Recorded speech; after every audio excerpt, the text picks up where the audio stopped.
So Dave is homeless. He's been living in his vehicle here in Stevenson, Washington.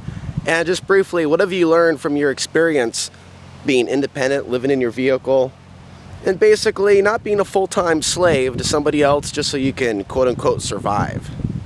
I think that if you go, into it, I've learned that you can live pretty basically without having a lot of worries. If you just are accepting of the fact that you don't need much to survive.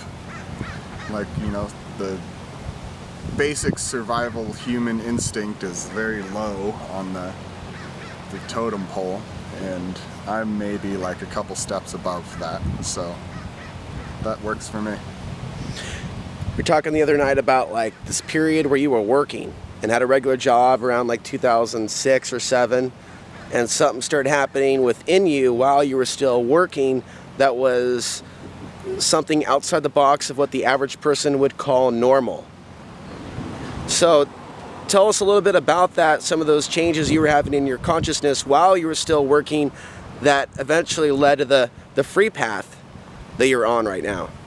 I started feeling like working for big corporations wasn't really a thing that, I started feeling like it was wrong, because there's so many resources that we pull for things like electricity, which, a lot of people use electricity, but it's not something that's necessary.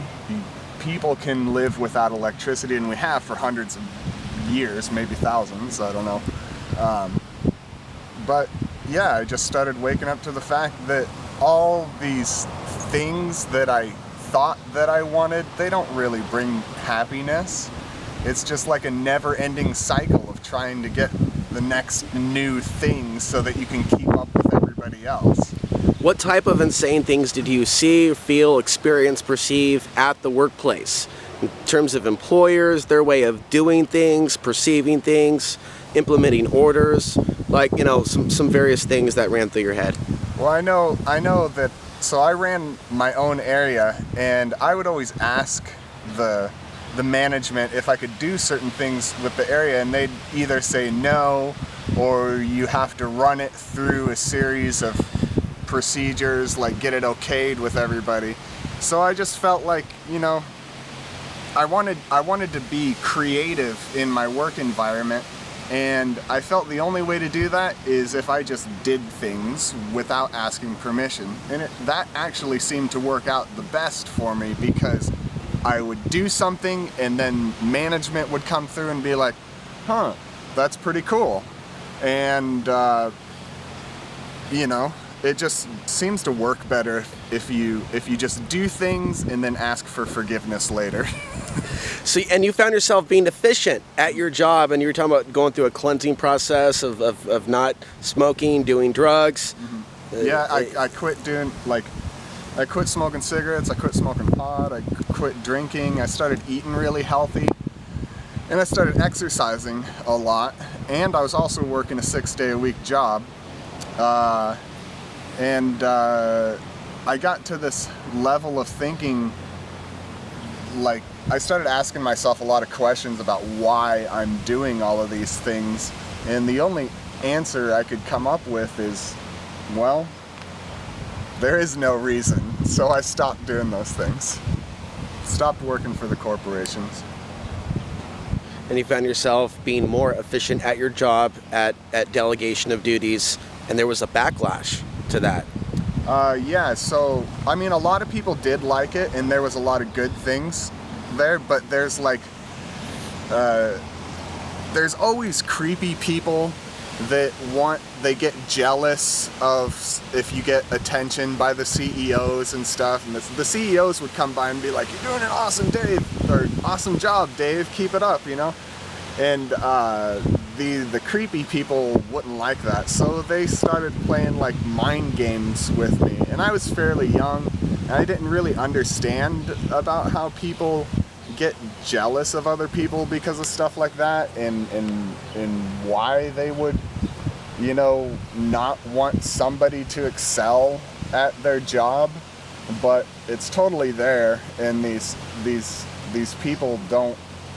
They only want success for themselves. They don't want it for anybody else, and it kind of shut me down. I did go crazy, and I left that place. Do you feel like you were driven crazy at the time because of the circumstances? Yeah, I mean, in a lot of ways, I probably drove myself crazy too because I was pushing myself so hard.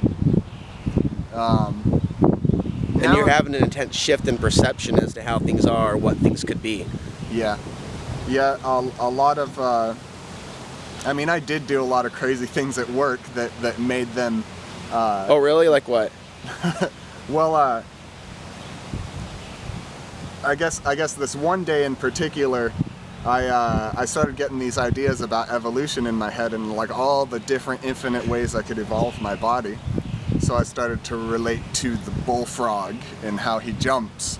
And so I started jumping up the aisleway like a frog. And, you know, people saw that and thought it was weird.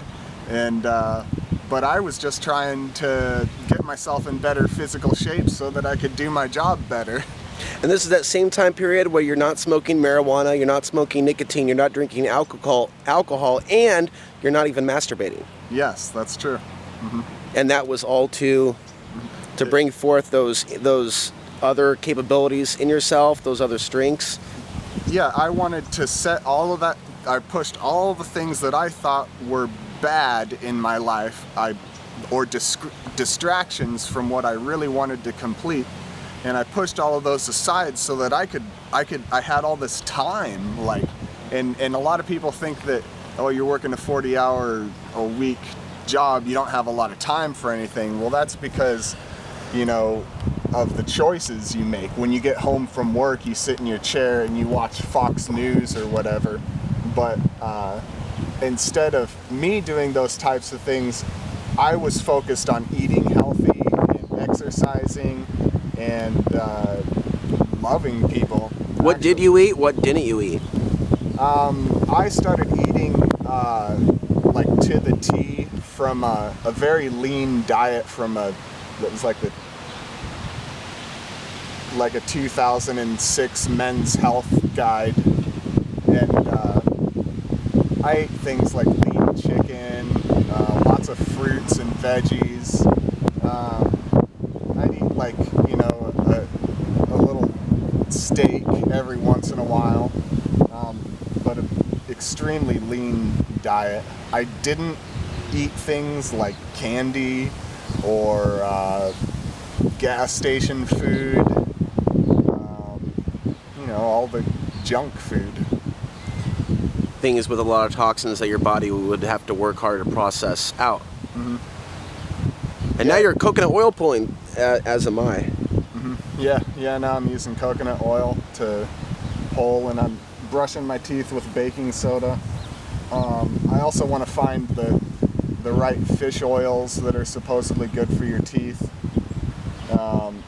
The oil pulling helps tremendously. I know that there's a lot of controversy about it online, but I mean, I saw, you know, I wanted to try it before, you know, giving an opinion. And now that I've been oil pulling for about a month, it's helping it's little by little taking the plaque away from my teeth, and the inside of my cavities is, like, compared to before I was doing the oil pulling, were very rough. But now, since I've been doing the oil pulling, they're smooth back there where the cavity is, and it almost feels like I'm getting the enamel back on there, which a lot of people say is impossible to do. I'm hearing those success stories about... And like a dentist for surely will tell you that, because he wants to make money off of drilling into your teeth and stuff. Where they've been completely indoctrinated at the college level to believe what they're told. Yeah, so fluoride being good for the teeth is not the only fallacy or lie. There are many in the dental world. Yeah, I think as an individual, if you're on a quest to discover, you should definitely question everything that that society thinks is good, and try different things, you know, experiment. Yeah, bringing us back to the topic of freedom, because you're talking about the workplace experience, and a lot of people watching, I know I can definitely have empathy for a situation of working for a sociopathic, some cases psychotic, or other issues, psychological issues, and these people being in positions of authority, these people being in positions of rulership in some way, shape, or form, not just in the political world, but in the workplace. And I think that there's been a larger wake up to this in recent years, that a lot of the people in management doing the hiring, doing the controlling, doing the ruling are sociopaths. And so for a lot of us that have had sociopathic boss after sociopathic boss, psychotic boss, manipulative, lying, deceitful, you know, it's about freedom on a deeper level. People need to feel like they can be creative with their lives. And if you don't have that in your life is probably pretty miserable. Or that they could be successful and not be considered a threat to those that would be intimidated by intelligence, free thinking, innovation. I know I have friends that they make a lot of money and they have nice cars and a nice house and stuff, but they are so stressed out because of all the bills they have to pay. And they tell me that they're jealous of my lifestyle because I don't have any bills. In the last few minutes of this video, what are some of the most important spiritual themes that you have woken up to and have come to believe? You know, I think... however you describe it, be it spiritual or other epiphanies about reality that you've come to. I think intentions, a person's intention weighs greatly on this world. So if you have good intentions, not just for yourself, but for the world around you and the people around you, you can, that it has like an influence on everything around you.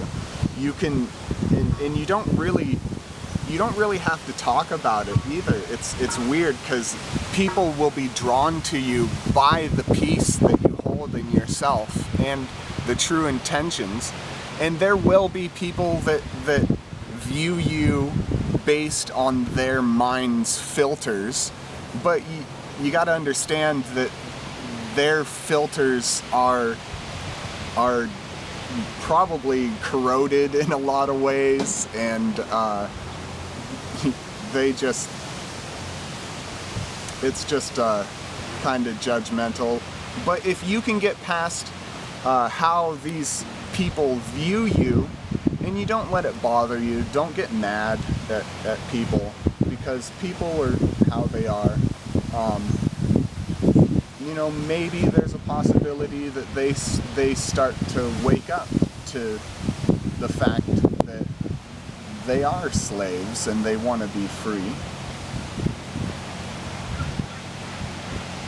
And freedom sometimes requires self-responsibility. So sometimes people are threatened by other people exhibiting self-responsibility or a part of it. And maybe it just takes time then for them to see the light, for an idea to crystallize into something that they can comprehend. Yeah, even at a homeless level, there's, you know, if you want to live a fulfilled life, you have to be responsible and true to yourself. You can't just let yourself go off into some nasty depression. I mean, you can, but it's all personal choice.